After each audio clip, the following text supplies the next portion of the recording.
Je laisse tourner, parce que des fois, il y a des jolies phrases qui arrivent, mais là, c'est pour ça que je n'appuie pas encore sur le bouton. Mais non, je suis très contente.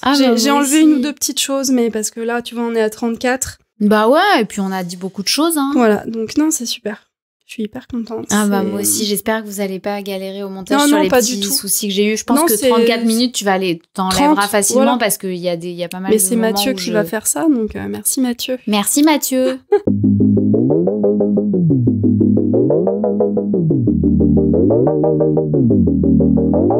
Vous écoutez Révolution alimentaire, le podcast qui explore chaque mois le meilleur de l'alimentation.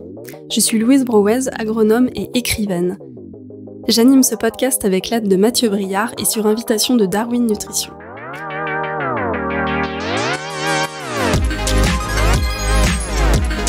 On date les troubles alimentaires féminins des années 70 quand apparaît le diktat de la minceur, mais l'injonction pour les femmes à s'entourer de nourriture sans manger est bien plus ancienne. Pandore doit cacher son estomac de chienne dans un corps parfait, Ève est condamnée à se soumettre à tous les désirs masculins pour avoir croqué la pomme. Au XVIIe siècle, les cafés parisiens servent à manger, mais les femmes en sont exclues. Les femmes sont présentées comme des ménagères ou des gloutonnes, tandis que les hommes sont des chefs ou des gourmets. Qu'est-ce qui se cache derrière ce grand banquet inégalitaire ? Et sommes-nous nombreuses à traverser ce qu'on appelle aujourd'hui laconiquement les TCA, troubles du comportement alimentaire ? Pour quelles raisons ? Et comment en sortir ? C'est le sujet du récit enquête passionnant, intense et sincère de Lorraine Malka, une écrivaine qui semble ressentir les mêmes choses que nous. Un essai intitulé Mangeuse, publié en octobre 2023 aux éditions Les Pérégrines. Lorraine Malka est journaliste et podcasteuse, donc j'ai un peu la pression. Elle chronique en particulier pour Cosette et pour Les Épicurieux. Elle a écrit et co-réalisé un documentaire La France au fourneau et participé à 4 recueils féministes, dont Ceci est mon corps et Survivre au sexisme ordinaire. Bonjour Lorraine. Bonjour Louise. C'est une grande joie de t'accueillir dans ce podcast. J'ai beaucoup aimé ton livre. Tu cites un nombre incalculable d'autrices merveilleuses dans ce texte. Je vais en citer quelques-unes, mais il y en a beaucoup d'autres. Colette, Virginia Woolf, Ursula Le Guin. Je ne sais pas si on dit Le Guin ou une autre façon de prononcer. Ou Le Guin, je ne sais pas non plus. Simone Weil, Geneviève Brissac, Margaret Atwood, Simone de Beauvoir, Hélène Cixous. On a l'impression d'être entre amis. C'est un grand collier qu'on peut mettre pour se rassurer.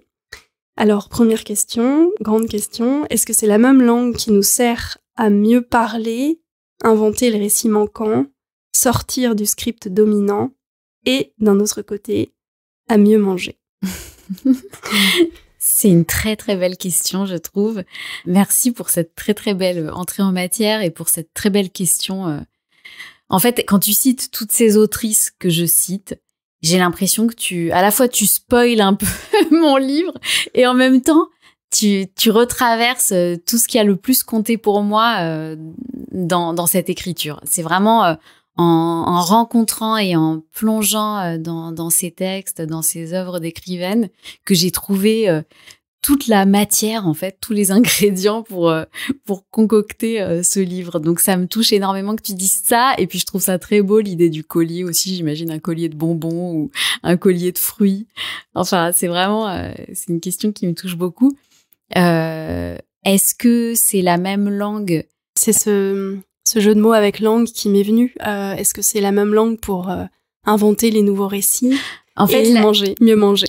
Là où je dis que tu spoiles un peu, mais c'est drôle, c'est que en conclusion de ce livre, je m'appuie sur un texte qui m'a vraiment procuré une joie immense de Ursula Le Guin ou Le Guin, je crois qu'on dit les deux, qui s'appelle La théorie de la fiction panier et qui est un texte dans lequel elle dit que elle a commencé à se sentir humaine et à sentir qu'elle avait le droit de revendiquer son appartenance à l'humanité à partir du moment où elle s'était rendue compte que le récit selon lequel l'humanité serait fondée sur les premiers chasseurs qui auraient tué le mammouth, finalement ça n'était qu'un récit et ça n'était qu'une version de l'histoire, c'est une narration. Elle dit même en tuant les premiers mammouths, les chasseurs n'ont pas ramené la civilisation avec eux, c'est-à-dire la viande comme symbole de la civilisation.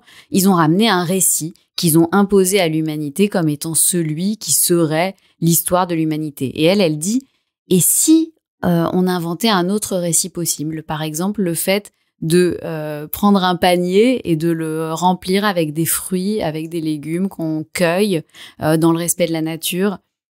Et voilà, et en fait, c'est l'aboutissement du long trajet de l'écriture de mon livre, pendant laquelle, en fait, pendant tout le livre, j'essaye de comprendre ce qui nous a enfermés, nous, les femmes, surtout, dans la culpabilité vis-à-vis de la nourriture et dans un sentiment de tourment profond vis-à-vis de la nourriture. Et je termine avec cette idée-là qui m'a procuré beaucoup de joie et d'apaisement. J'ai noté une phrase, c'est en fait une exergue, puisqu'on était sur la fin, on va reprendre le livre du tout début, c'est l'exergue de Naomi Wolf. Je la lis. Une culture fixée sur la minceur féminine n'est pas une obsession de la beauté féminine, mais une obsession de l'obéissance féminine. Le régime est l'un des plus puissants sédatifs politiques de l'histoire des femmes. Une population qui est en colère silencieusement est une population docile. Tu as déjà évoqué là quand tu parlais le fait que ça concerne donc beaucoup les femmes, hein, c'est tourment, comme tu disais. Est-ce que tu peux nous expliquer le lien que toi tu fais entre patriarcat et troubles alimentaires des femmes? Alors, là, tu repars du début, mais c'est pour retraverser encore tout le livre. En fait, bon, déjà, cette phrase de Naomi Wolf, je la trouve puissante, extrêmement puissante. Et c'est comme, en fait, c'est comme toujours les phrases. Là, c'est une essayiste, mais elle a la puissance d'une phrase de littérature, quoi. C'est-à-dire qu'on sent bien, quand on est concerné, qu'elle résonne en nous, et si on se met à la décrypter, on sera pas forcément capable d'expliquer chaque mot, chaque idée qui la constitue, mais on sent qu'elle elle frappe fort le ventre, en fait. Enfin, il y a quelque chose là qui, moi, résonne en moi de façon puissante, et notamment le fait qu'elle parle de colère silencieuse. Et pour moi, ça, c'est très important. C'est vraiment, il y a une révolte silencieuse dans la façon dont les femmes se nourrissent à l'excès ou se privent de manger. Il y a une forme de révolte non verbale, en fait, qui est souvent retournée contre elle-même. Et ce que j'essaye de montrer dans mon livre, c'est comment cette révolte est légitime, puisqu'elle provient d'une très longue construction de la culpabilité des femmes vis-à-vis de la nourriture, dont je retrace chaque étape dans mon livre, mais en fait, ça part de l'Antiquité et ça vient jusqu'à nos jours, jusqu'à l'époque, l'actualité la plus brûlante, où les femmes qui mangent, les femmes dans leur rapport à la nourriture sont soit objet de fantasmes, soit objet de crainte et de frayeur. Et systématiquement, c'est comme ça qu'elles sont représentées dans l'histoire des représentations culturelles depuis l'Antiquité jusqu'à nos jours. J'ai été frappée dans les citations, dans ce que tu écris, de la place des mères. Et dans aussi les témoignages. Ça qui est très beau dans ton livre, c'est qu'il y a aussi beaucoup de témoignages. J'aime bien ce tressage entre des citations de grandes autrices et puis des témoignages d'amis. Moi, j'aime bien aussi donner la voix comme ça à celles qu'on n'entend pas dans les livres. Je trouve ça très beau. Et j'ai lu un livre, moi, qui s'appelle Devenir une mère pour soi-même, et qui explique justement cette difficulté des relations mère-fille et comment justement le patriarcat sabote d'une certaine façon aussi ces relations mère-fille. Donc voilà, une grande ouverture de ce côté-là. Tu évoques les contraintes et l'incorporation des normes qui pèsent sur nos corps depuis l'Antiquité. Tu viens d'en reparler aussi, à la fois dans l'incitation à la privation et dans l'éloge de certaines graisses. Alors, tu viens d'en parler un petit peu, mais approfondir un tout petit peu en quoi c'est... Alors moi, je l'ai perçu comme les deux revers de la même médaille, d'une certaine façon. Alors, je reviens juste par rapport au fait que les mères soient aussi très productrices de mécanismes patriarcaux.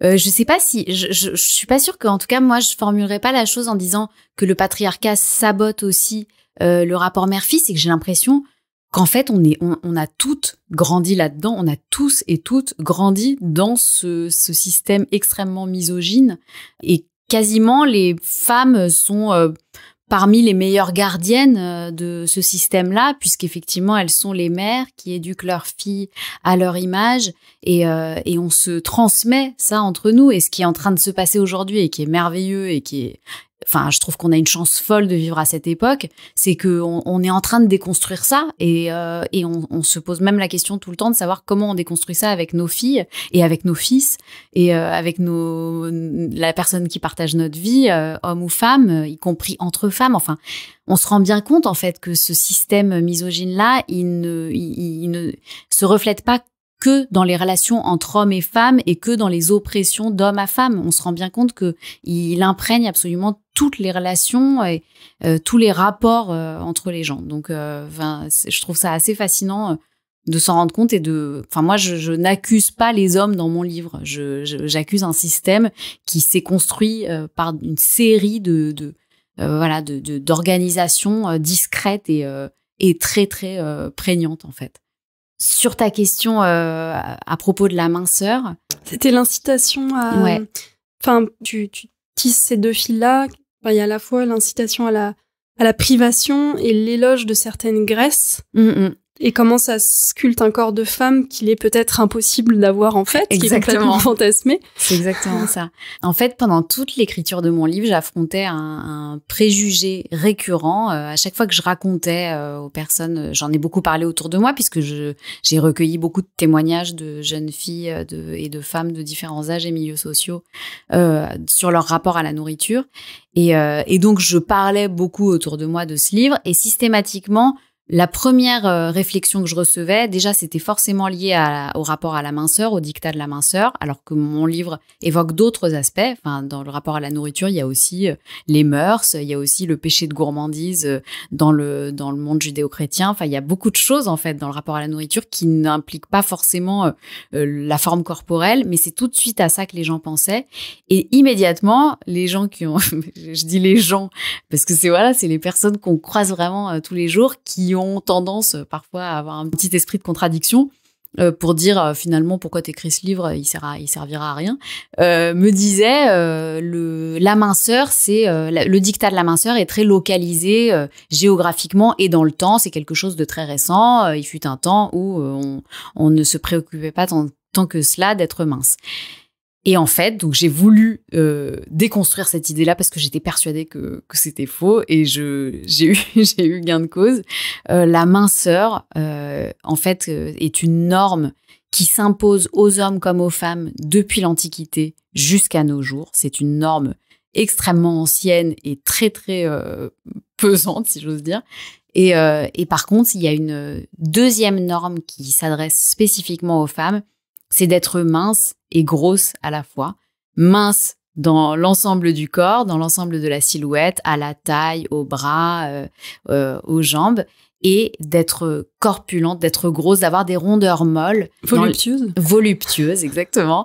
On les connaît par cœur, ces termes. On nous les a dit, même je pense que nos mères nous ont dit quand on était petites, c'est bien d'être un peu voluptueuse.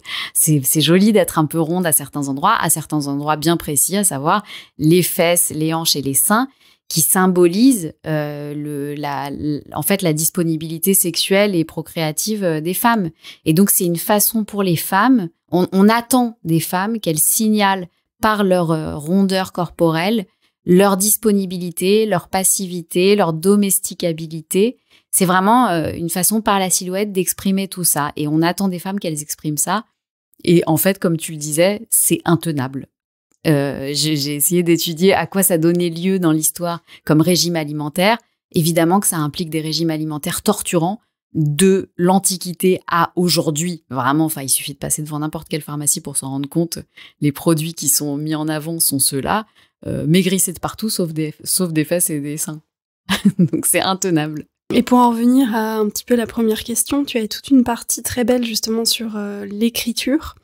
Où tu parles des femmes qui écrivent sur la nourriture, peut-être que c'est une forme de réappropriation déjà. Est-ce que les femmes se contentent dans un premier temps, en tout cas, que d'écrire et de commenter, pour paraphraser Woolf, à rêver de repas imaginaires? Tu parles aussi d'une gastronomie proto-féministe quand tu évoques toute une partie avec des nonnes audacieuses. En un mot, c'est quoi pour toi une écriture féministe de la cuisine? Alors en fait, ça a été tout un trajet que j'ai essayé de faire aussi dans l'écriture de ce livre, c'est essayer de voir qui étaient les femmes qui écrivaient sur la nourriture, parce que il y a cette idée selon laquelle les gastronomes seraient forcément des hommes et les gourmets, le mot gourmet par exemple n'existe pas aujourd'hui. Je dis aujourd'hui parce qu'il a existé dans le passé, mais aujourd'hui il n'existe plus au féminin. On dit pas gourmette. Sauf pour un bracelet. Voilà, sauf pour un bracelet, c'est ça. De même on dit cuisinière pour un objet ménager.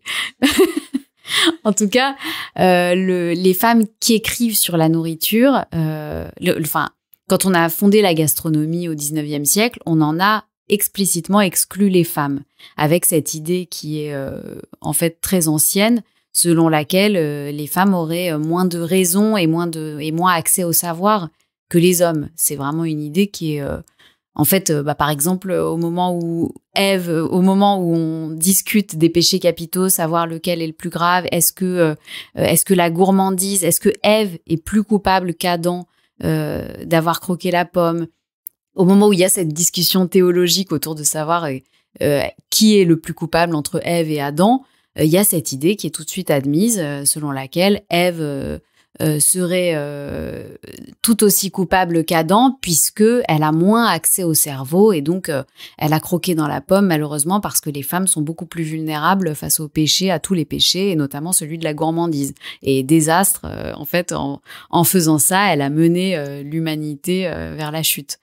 Pour revenir à l'écriture, donc cette idée-là qui implique cette croyance selon laquelle les femmes auraient moins accès à leur cerveau et à leur raison et donc seraient plus pulsionnelles et plus sensibles aux passions et notamment à la gourmandise, fait qu'elles ont, toujours selon ce préjugé, moins la possibilité de réfléchir autour du péché de gourmandise et d'élever ce rapport au ventre et aux pulsions vers quelque chose d'intellectuel, de littéraire, de poétique, vers des sphères qui sont plus liées... masculines. Voilà, beaucoup plus masculines dans l'imaginaire. Et en fait, j'ai cherché à retrouver des traces de gourmettes. Est-ce qu'elles ont existé? Qu'est-ce qu'elles ont écrit? Est-ce qu'elles avaient une écriture particulière? Puisqu'évidemment, selon moi, il y a forcément une écriture, je ne sais pas si on peut dire féministe, une écriture féminine de la cuisine, puisque ayant été écartée aussi longtemps du rapport au savoir culinaire et du rapport à l'écriture culinaire, quand on est écarté comme ça, on développe forcément une autre façon de s'exprimer. Et je veux dire, on peut s'en rendre compte avec n'importe quelle personne qu'on écarte d'une famille, qui se sent écartée de l'espace de légitimité d'une famille. Forcément, elle développe des aspects particuliers de sa personnalité et une façon de s'exprimer particulière. Et c'est ce qui s'est passé avec l'histoire des femmes. Très clairement, j'ai essayé d'en retracer les contours, mais il existe une écriture, selon moi, culinaire féminine. On a évoqué plusieurs fois le sujet. Autre sujet très intéressant de ton livre, c'est la peur de grossir, qui est en fait extrêmement banale et répandue chez les femmes et chez peut-être aussi les hommes. Et tu l'associes, je trouvais ça très beau, à la peur de grandir et de prendre toute sa place en tant que femme. Est-ce que tu peux nous dire un mot là-dessus et peut-être à l'histoire à laquelle tu fais référence quand tu évoques ça? Donc, je pense que tu fais référence au passage où je développe une réflexion autour d'Alice au Pays des Merveilles. J'ai l'impression que cette histoire, cette fable, elle dit beaucoup de choses de ce qu'on ressent, ce qu'on est très nombreuses à ressentir au moment de l'adolescence. Parce qu'en fait, on s'en rend pas toujours compte, mais Alice au Pays des Merveilles, quand elle rentre dans ce monde qui est entièrement, dont les règles sont tyranniques et n'ont aucun sens, en fait, le monde des merveilles, ce monde fantastique dans lequel elle rentre en suivant le lapin, est un monde complètement déréglé, qui a aucun sens, voilà, et dont le sens ne repose que sur un ordre tyrannique. Et elle essaye de reprendre le pouvoir sur sa vie à travers la nourriture. Donc elle mange un bout de champignon, elle se rend compte que hop, ça la fait devenir gigantesque. Et puis un autre bout une autre partie du champignon qui la fait devenir minuscule. Et elle se rend compte, au début, elle trouve ça grisant, et je pense que c'est ce qu'on ressent quand on commence nos premiers régimes alimentaires, parce qu'on se rend bien compte que le fait de maigrir ou de grossir dans la société dans laquelle on est, c'est un signalement de notre, ça exprime quelque chose de notre rapport au monde et de notre rapport à la hiérarchie, en fait, puisque notre société est tellement hiérarchisée autour de l'apparence corporelle qu'on se rend bien compte qu'on peut avoir d'un coup, à l'adolescence, un pouvoir là-dessus en mangeant plus ou moins. Et je pense qu'Alice au Pays des Merveilles, c'est ça qu'elle essaye de faire. Sauf qu'à un moment, elle perd pied. Ça part dans tous les sens. Elle est absolument incapable finalement de maîtriser. Elle se rend bien compte que finalement ça marche plus en fait. Elle mange le même bout de champignon et puis ça la fait devenir toute petite alors qu'elle avait l'impression que ça allait être l'inverse. Donc tout ce qu'elle avait cru pouvoir établir comme rapport avec les autres dans ces rapports de pouvoir qui sont complètement déréglés dans ce monde d'Alice au Pays des Merveilles, elle se rend compte qu'elle a plus de prise dessus. Et c'est terrible, en fait. Elle rentre dans un cercle infernal. Et j'ai l'impression que c'est exactement ce qui nous arrive quand on fait nos premiers régimes et qu'on est une jeune femme. C'est-à-dire qu'on se rend bien compte qu'on essaye de reprendre du pouvoir sur quelque chose qui n'a pas de sens. Et en faisant ça, évidemment qu'on perd pied très rapidement et que on se retrouve piégé, en fait, prise à notre propre piège. De la difficulté de trouver sa forme et trouver sa place. C'est ça. En tant que femme, encore plus. Tu fais tout à fait le lien aussi dans ton livre, après ce passage, avec aussi la grossophobie de notre société. Donc je renvoie nos auditeurs à ton livre, pour tout, si vous voulez approfondir toutes ces notions. Et il y a aussi une notion que j'aime beaucoup, qui est celle du déni. Donc tu inventes un mot qui s'appelle les dénivores. Moi, j'aime énormément cette émotion. C'est aussi, on en parle beaucoup en écologie, c'est la première émotion aussi quand on est dans les étapes du deuil. Et puis, je pense que c'est en fait peut-être l'émotion la plus répandue sur Terre. Donc, est-ce que tu peux nous dire un petit mot sur les dénivores ? Alors, ce que j'ai appelé les dénivores, c'est... en fait, donc je disais tout à l'heure que j'avais interrogé des femmes de différents âges et milieux sociaux pour mener cette enquête. Donc, en leur disant que je m'intéressais à leur rapport à la nourriture dans l'aspect joyeux, convivial et tourmenté. Et je laissais très ouvert tout ce qui pouvait se cacher derrière tous ces termes. Et j'étais contactée quand même par beaucoup de femmes qui avaient envie de parler, mais qui commençaient systématiquement par me dire « Moi, j'ai pas grand-chose à raconter. Je vous appelle parce que on m'a dit que c'était amusant d'en parler avec vous, et puis bon, pourquoi pas. Et puis vous avez l'air sympa, mais je n'ai pas grand-chose à dire sur mon rapport à la nourriture. Moi, vous savez, je me prive de rien, j'ai pas de problème, voilà. » Et donc, il y avait une forme de déni.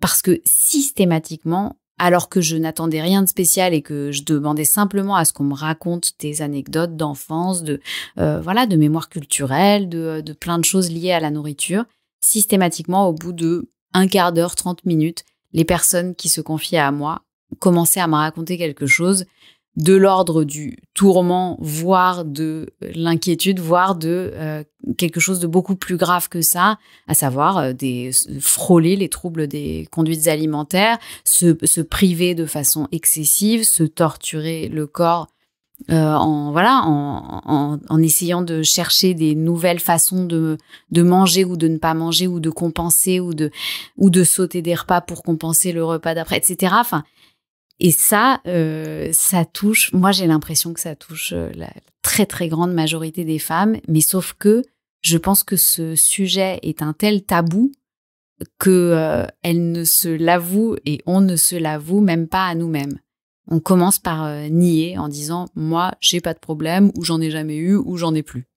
Et ce qui est très beau aussi d'ailleurs, c'est ce que je disais en introduction, c'est que dans cet essai, donc tu cites beaucoup, et puis tu parles aussi, toi, de tes propres ressentis, de ton histoire. Donc ça, c'est très beau aussi. Autre sujet intéressant que j'ai découvert moi avec Françoise Héritier, c'est les différences morphologiques entre hommes et femmes qui pourraient en fait être liées à l'appropriation millénaire de certaines ressources alimentaires par les hommes. Mm-hmm. Tu parles d'une chercheuse en particulier. Prissy Touraille. Voilà, est-ce que tu peux nous dire 2-3 mots là-dessus ? Prissy Touraille, c'est une socio-anthropologue qui a écrit un livre qui s'appelle Homme grand, femme petite, l'histoire d'une évolution coûteuse. Donc c'est une thèse qui est devenue un livre et dans laquelle elle développe une hypothèse selon laquelle on aurait jusqu'à présent négligé les inégalités entre hommes et femmes dans l'appropriation des ressources alimentaires, et notamment protéinées et qui apportent le plus de Qui permettent de muscler, de grandir. Voilà. On aurait négligé cet aspect-là dans l'évolution morphologique et dans le dimorphisme de genre, c'est-à-dire le fait que les femmes soient en moyenne plus petites que les hommes. Et elle développe cette hypothèse-là qu'elle documente de façon extrêmement précise et gigantesque. Moi, je trouve que cette thèse est impressionnante.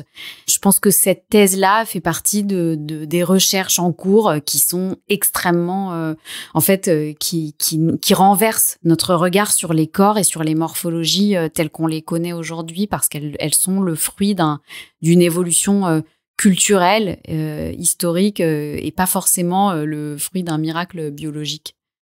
Un mot aussi peut-être sur l'anorexie, la boulimie. J'aime beaucoup, tu parles de acte ou langage de résistance. Moi, j'aime bien dire que quand j'étais un petit peu anorexique, il y a, disons, une vingtaine d'années, il y avait quelque chose en moi qui était je n'accepte pas le monde tel que vous me le proposez. Donc, tu parles de ça, de langage de résistance, je trouve ça très beau. Peut-être un mot sur, tu disais, il y a beaucoup de tabous aussi autour de ces sujets. Ouais. Peut-être dire à quel point ils sont répandus.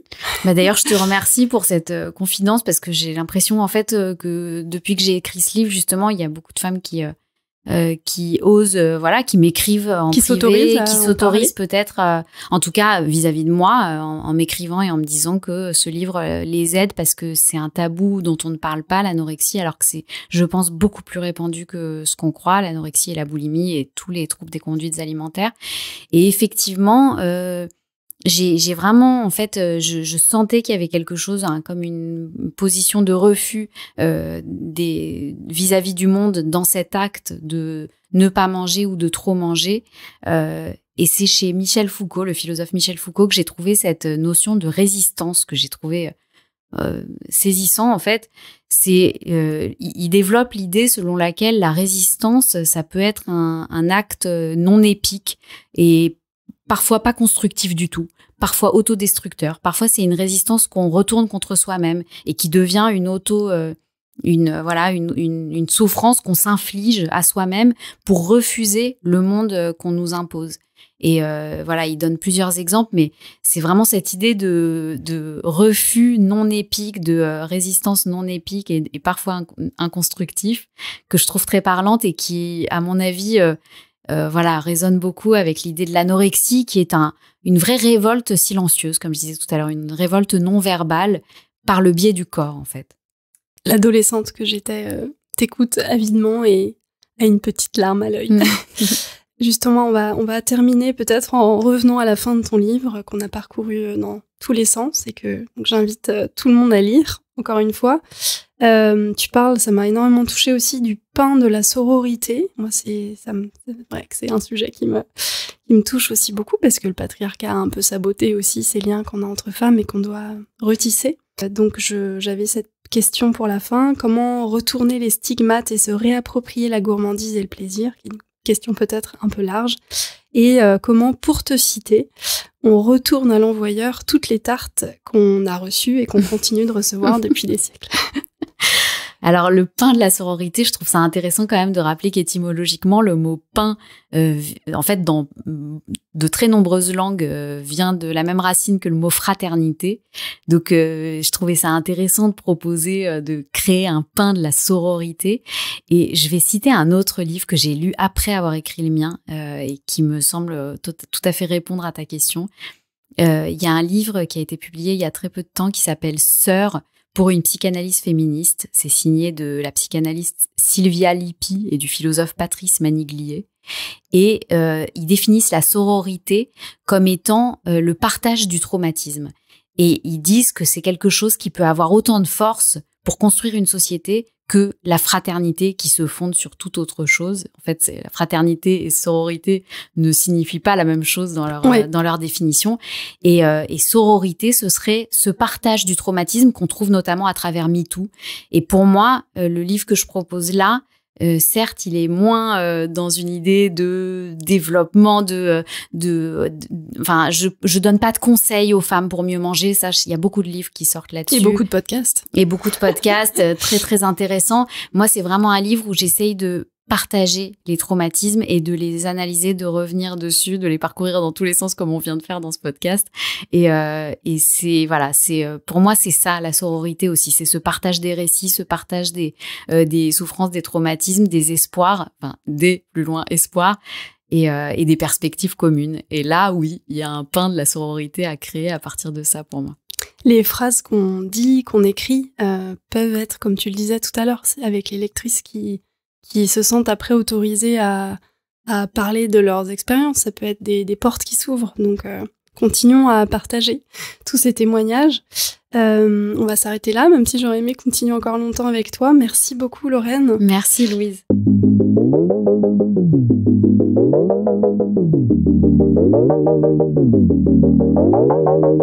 Merci d'avoir écouté cet épisode du podcast Révolution alimentaire. Merci à Lorraine d'être venue tirer la langue avec nous et nous aider à remplir nos paniers de nourriture et de récits qui puissent nous plaire. Merci à Charlotte Quentin, fondateur de Darwin Nutrition. Merci à Mathieu. Si vous avez aimé cet épisode, pensez vous abonner sur votre plateforme de podcast préférée et à nous laisser vos commentaires. Merci et à très bientôt.